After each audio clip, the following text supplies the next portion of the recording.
Hey folks, Matt Brabbins with Remax Advantage Realty in New West. I want to talk to you about the one question I have never been asked when interviewed to sell a listing.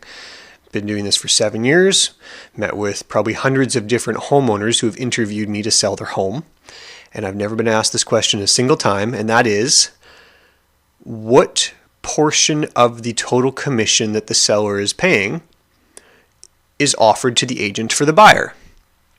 It is something that I bring up and discuss when it's time to sign that listing agreement, so my client is fully aware of what that is.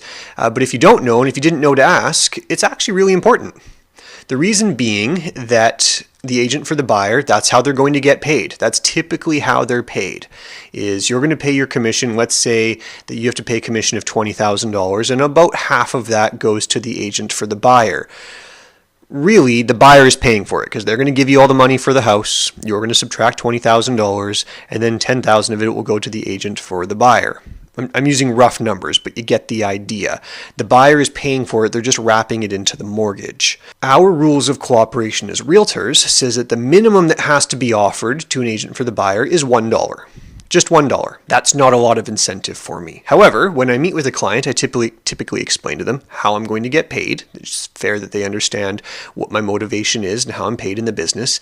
And if I go into a scenario like this where there's very little money offered to me for representing them, I'd say, well, is it fair that I should be paid for the work that I do? And they would agree. So I'd say, well, the scenario there is we have to do what's called a fee agreement. And we put that in front of the seller and the seller's agent for them to sign for an agreement on a commission that the seller will pay to me, the agent for the buyer.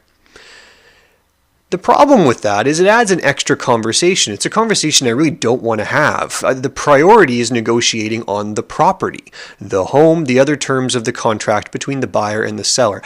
I don't want to be negotiating my commission at that time. That shouldn't be a talking point. It distracts from the process. It's not good for the buyer. It's not good for the seller. It certainly diminishes the results for the seller. I can guarantee you that. It really taints the process. It's just, for the best word to use it is distracting. It's a massive distraction from what otherwise is already a complicated process when the buyer is making an offer. There's a lot on their mind. We don't need to add that to them. This is not a terribly common occurrence, but it is important to know. You should know if that's going to affect your property when you put it on the market. There's a lot of questions I get asked in these interviews. They're good questions. I'm glad people ask them. Just surprised this one's never come up.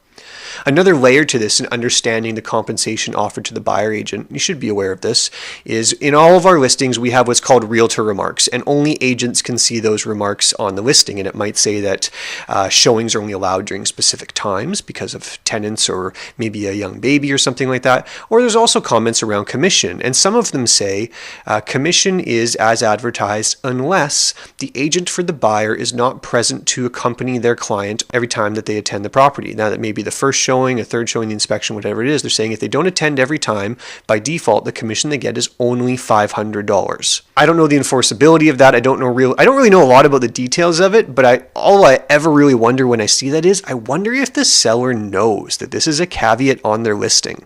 It's interesting. It's out there. So if you're ever curious about this stuff, let me know. I think if you've seen a lot of my videos, you know that I'm an open book. I'll tell you all the ins and outs of this business, how we do it, why we do it, and you can figure out what you want to do with your property. I want to know you're getting taken care of. Thanks for watching.